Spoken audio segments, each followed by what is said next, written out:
شروع کرتا ہوں اللہ کے نام سے جو نہایت بڑا رحم کرنے والا ہے۔ دوستو، اس کہانی کے آخر میں آپ لوگوں کو ایک بہت ہی زبردست سبق ملنے والا ہے جو آپ لوگوں کی زندگی کو سنور سکتی ہیں، تو مہربانی کر کے اس ویڈیو کو آخر تک دیکھیں۔ اسلم شاید لاہور ریل گاڑی اپنی منزل کی جانب تیزی سے رواں دواں تھا۔ سخت سردی کی وجہ سے مسافروں نے تمام کھڑکیاں اور دروازے بند کر رکھے تھے۔ رات گہری اور سردی حد سے زیادہ بڑھ گئی تھی۔ عرفان اس سرد رات میں اپنے خیالات میں الجھا ہوا منزل مقصود کی جانب گامزن تھا۔ آج اسے رو رو کر اپنی بوڑھی ماں کا خیال آ رہا تھا، جیسے وہ روتا ہوا چھوڑ کر کام کی تلاش میں دوسرے شہر جا رہا تھا۔ عرفان ایک شریف خاندان کا چشم و چراغ تھا۔ اس کا باپ ایک فیکٹری میں ملازم تھا۔ زندگی ہنسی خوشی بسر ہو رہی تھی، لیکن خدا کو کچھ اور ہی منظور تھا۔ ایک دن عرفان اسکول سے واپس گھر آیا تو گھر پر ایک بری خبر اس کی منتظر تھی۔ اس کا باپ آج ان دونوں چھوڑ کر اپنے خالق حقیقی سے جا ملا تھا۔ عرفان کی ماں کا رو رو کر برا حال تھا۔ خود عرفان کی حالت بھی ماں سے مختلف نہ تھی۔ عرفان کو اپنے باپ کی موت کا بے حد دکھ تھا، لیکن صبر کے سوا اس کے پاس کوئی چارہ نہ تھا۔ باپ کی موت کے بعد عرفان کے گھر کے حالات بھی خراب ہو گئے تھے، کیونکہ جب کوئی کمانے والا ہی نہ ہو تو گھر کا خرچ کیسے چلے گا۔ عرفان ایک باضمیر نوجوان تھا۔ اسے یہ برداشت نہ ہو سکا کہ اس کے ہوتے ہوئے بات فاقوں تک پہنچے۔ اسی لیے عرفان نے اپنے شہر میں کام کی تلاش شروع کر دی، لیکن اسے ہر جگہ مایوسی کا سامنا کرنا پڑا۔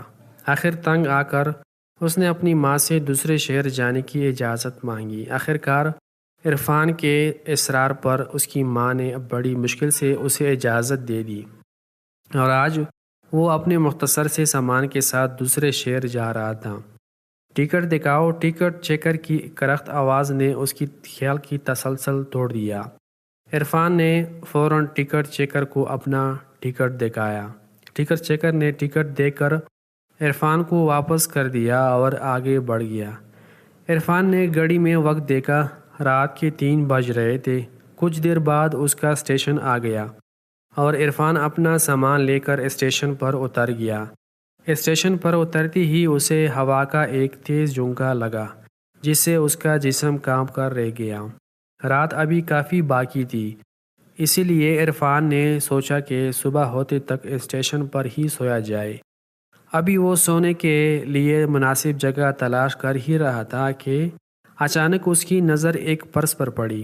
عرفان نے فوراً وہ پرس اٹھا لیا اور اسے کھول کر دیکھا۔ اس کے اندر بہت سے روپے تھے۔ عرفان نے جب تمام پیسے پرس سے نکالے تو پرس کے اندر سے ایک شناختی کارڈ بھی ملا۔ عرفان نے شناختی کارڈ پر ایڈریس دیکھا تو وہ قریبی شہر کا تھا۔ عرفان نے اپنے دل میں پکا ارادہ کر لیا کہ وہ یہ پیسے اس کے مالک تک پہنچائے گا۔ کچھ دیر بعد اس شہر کو جانے والی گاڑی آ گئی۔ عرفان نے اس گاڑی پر سوار ہو کر گیا۔ بہت جلد اس شہر کا اسٹیشن آ گیا۔ عرفان گاڑی سے اترا اور مکان تلاش کرنے لگا۔ سورج اپنے کرنوں سے روشنی پھیلانے میں مصروف تھا۔ کچھ دیر بعد عرفان ایک مکان کے سامنے کھڑا تھا۔ مکان ایک بہترین طرز پر تعمیر کیا گیا تھا۔ عرفان نے کال بیل بجائی۔ کچھ دیر بعد ایک خوش پوش نوجوان باہر نکلا۔ عرفان نے آگے بڑھ کر اس سے ہاتھ ملایا اور جیسے شناختی کارڈ نکال کر دیکھا، شناختی کارڈ پر اسی شخص کی تصویر لگی ہوئی تھی۔ عرفان نے ساری صورتحال سے بتایا اور اس کے پیسے اور شناختی کارڈ واپس کر دیا۔ وہ شخص عرفان کی ایمانداری سے بہت متاثر ہوا۔ عرفان کو اپنے ساتھ اندر لے گیا۔